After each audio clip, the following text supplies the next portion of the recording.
मुख्यमंत्री पुष्कर सिंह धामी के निर्देशों के बाद से हरिद्वार में अवैध धार्मिक संरचनाओं पर प्रशासन की बड़ी कार्रवाई देखने को मिल रही है और इसी अभियान के तहत आज शहीदवाला में लगातार सरकारी भूमि पर बनी एक अवैध मजार को कब्जाधारियों ने खुद ही जेसीबी से गिरा दिया। और बता दें कि जमीन पर खड़ी ये मजार लंबे समय से अवैध कब्जे में थी और जिसको लेकर जिलाधिकारी मयूर दीक्षित की ओर से पहले ही नोटिस जारी किया गया था। नोटिस की अवधि पूरी होते ही राजस्व टीम मौके पर पहुंची, जहां पर कब्जाधारी नासिम बानो ने कार्रवाई से पहले ही खुद ही निर्माण हटाने का फैसला लिया और पूरी मजार को गिराकर भूमि प्रशासन से मुक्त कराई। जिलाधिकारी का कहना है कि सरकारी भूमि पर किसी भी प्रकार का अवैध धार्मिक ढांचा कतई बर्दाश्त नहीं किया जाएगा और ये अभियान आगे भी बिना किसी दबाव और बिना किसी भेदभाव के सख्ती से जारी रहेगा।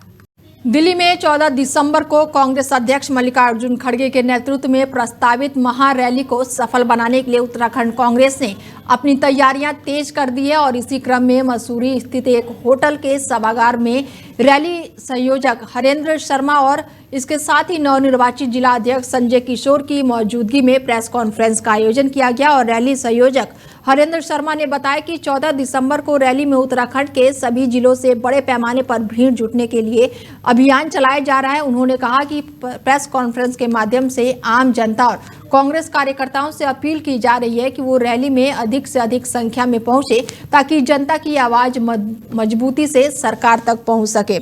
ऐसे में उन्होंने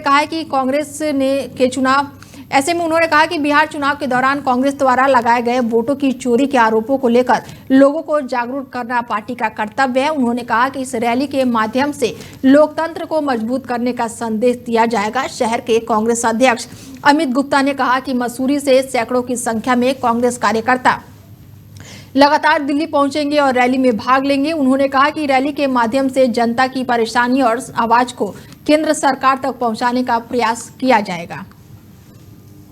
तो अखिल भारतीय राष्ट्रीय कांग्रेस ने रामलीला ग्राउंड में वोट चोर गद्दी छोड़, चुनाव चोर गद्दी छोड़ का जो नारा हम लोगों ने दिया है कि बहुत बड़ी संख्या में पूरे देश में वोट की चोरी हो रही है। जो वोट का अधिकार हमको संविधान ने दिया, किस तरीके से वोट को मतदाता का वोट चुराया जा रहा है, उसी की बहुत बड़ी संख्या में हमारे उत्तराखंड से भी लोग उस रैली में भाग लेंगे। हम प्रेस के माध्यम से मसूरी के कांग्रेसजनों के लिए और यहाँ की आम जनता के लिए भी कि उस रैली में बड़ी संख्या में भाग लें, जिससे जो आज एक लोकतंत्र के चारों स्तंभ में मजबूत होते हैं, आज तानाशाही सरकार ने सारे कोई भी जनता की आवाज को, चाहे वो चुनाव है, हो अपना। हरिद्वार स्थित आध्यात्मिक संस्था शांति कुंज का शताब्दी समारोह अगले साल मनाया जाएगा और बृहस्पतिवार को कार्यक्रम के लिए हुए भूमि पूजन कार्यक्रम में राज्यपाल गुरमीत सिंह पूजन के लिए पहुंचे। हरिद्वार के बैरागी कैंप में शांति कुंज के द्वारा शताब्दी नगर बनाया गया और कार्यक्रम में राज्यपाल के अलावा शांति कुंज प्रमुख, अन्य साधु संत और शांति कुंज के हजारों साधक जुटे। जनवरी 2026 में आयोजित होने वाले 4 दिवसीय शताब्दी समारोह में देश और विदेश से हजारों की संख्या में साधक शामिल होंगे। अखिल विश्व गायत्री परिवार के वसुधा वंदन समारोह किया है और अगले 50 दिन ये कार्यक्रम चलेगा।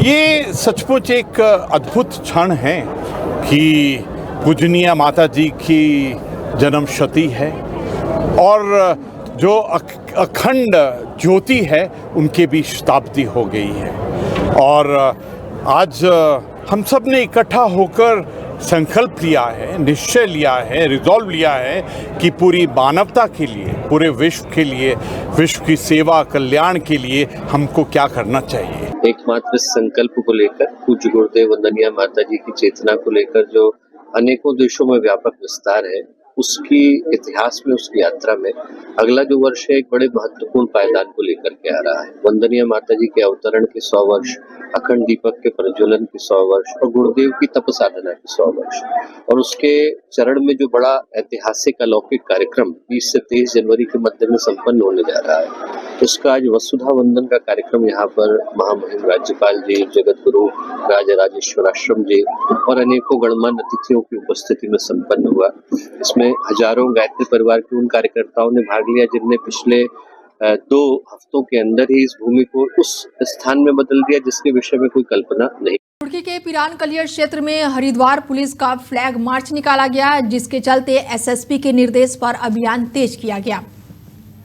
सुरक्षा व्यवस्था की समीक्षा की गई और पूरी पुलिस टीम को अलर्ट मोड में कर दिया गया और एसपी देहात के नेतृत्व में संवेदनशील इलाकों में मार्च संदिग्धों पर कड़ी निगरानी की गई और भीड़ भाड़ वाले बाजार और मुख्य मार्गों पर संघ चेकिंग अभियान भी चलाया गया। पुलिस बल, बीडीएस टीम और पीएसी और साथ ही एलआईयू ने संयुक्त मार्च निकाला और ऐसे में सुरक्षा उपकरणों का भी सत्यापन किया गया। इलाके में शांति व्यवस्था बनाए रखने के लिए सभी यूनिट सक्रिय किए गए। जनता को सुरक्षित निर्देशों के पालन के लिए भी जागरूक किया गया। तो वहीं हरिद्वार पुलिस का कहना है कि अभियान आगे भी प्रभावित रूप से जारी रहेंगे और क्षेत्र में पूर्ण सुरक्षा और शांतिपूर्ण वातावरण सुनिश्चित करने का लक्ष्य रहेगा। देहरादून के विकास नगर में नदी पर मौजूदा डैम से अचानक ही भारी मात्रा में पानी छूटते ही डैम के ठीक सामने डाउन स्ट्रीट में मरम्मत का काम चल रहा था। मजदूरों में अफरा तफरी मच गई इस दौरान और चारों तरफ अफरा तफरी के इस माहौल में डैम को ठीक सामने पोकलैंड मशीन को चल रहे एक मशीन ऑपरेटर की जान पर बनाई। जानकारी के मुताबिक बीते मंगलवार की शाम को घटी इस घटना में डैम पर तैनात जल विद्युत निगम के कर्मचारियों ने पानी छोड़ने से पहले 2 बार अलर्ट सायरन बजाया था, लेकिन सामान को समेटते रहे 2 मशीन ऑपरेटर और 1 मजदूर समय से बाहर नहीं निकल पाए। किसी तरह से एक ऑपरेटर और 1 मजदूर ने भागकर अपनी जान बचा ली, लेकिन एक मशीन ऑपरेटर पोकलैंड मशीन पर ही फंस गया। तस्वीरों में देखिए कैसे अपनी जान बचाने के लिए पोकलैंड मशीन ऑपरेटर मशीन के आगे हिस्से पर चढ़कर खतरे से बाहर निकलना चाहता था, लेकिन पानी के इस रौद्र रूप के सामने उसकी एक ना चली। गनीमत ये रही कि घटना के समय बड़ी तादाद में मदद के लिए मौके पर मौजूद थे।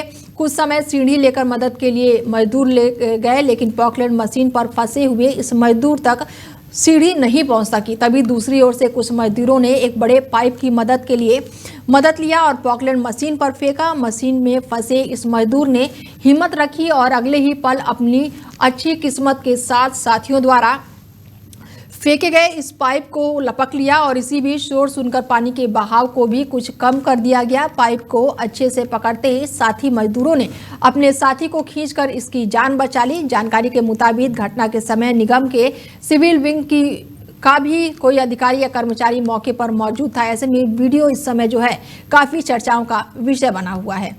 उत्तरकाशी में शीतकालीन यात्रा शुरू होने से पहले सड़कों पर ब्लैक टैप रोड का कार्य तेजी से चल रहा है। ऐसे में जनपद में 2 धर्मों उत्तरकाशी से हरसिल मुखबा और साथ ही यमुनोत्री नेशनल हाईवे पर कार्य तेजी से किया जा रहा है ताकि शीतकालीन यात्रा में कोई परेशानी ना हो। जिलाधिकारी प्रशांत आर्य ने 2 धामों की शीतकालीन यात्रा शुरू होने से पहले सड़कों का निरीक्षण किया और वहीं राष्ट्रीय राजमार्ग गंगोत्री पर कार्य तेजी से लगातार चल रहा है।